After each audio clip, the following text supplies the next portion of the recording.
रहली हमार केहू और लेके जाता हो, कैसे जियब उनका बिना आज बुझाता हो, कैसे जियब उनका बिना आज बुझाता हो।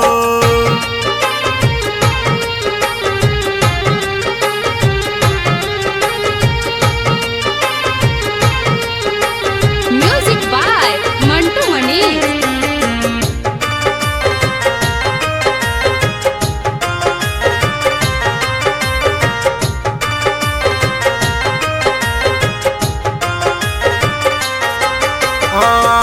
बगिया बगैचा सगरो सुन होई जाई, चली जाई है जान हमार हम के रोआई।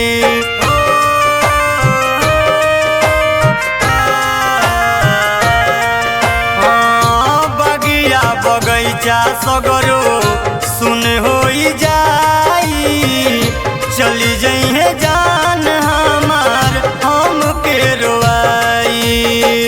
माल बिन फूल अब तो देखो मुरझाता हो, माल बिन फूल अब तो देखो मुरझाता हो, कैसे जियब उनका बिना आज बुझाता हो, कैसे जियब उनका बिना आज बुझाता हो।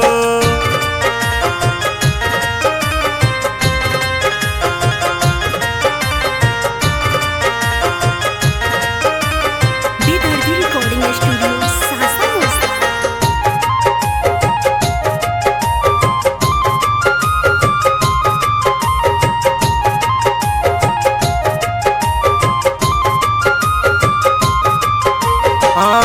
अरविंद के संगे हमार जान चली जाई है, दूसरा के साथ में खुशियाँ मनई है।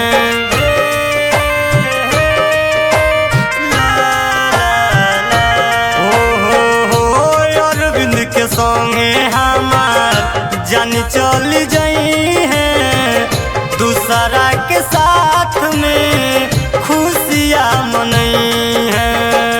लाल तार के सवर देखो अखिया भर जाता हो, लालू रविंदर देखो अखिया भर जाता हो, कैसे जियब उनका बिना आज बुझाता हो, कैसे जियब उनका बिना आज बुझा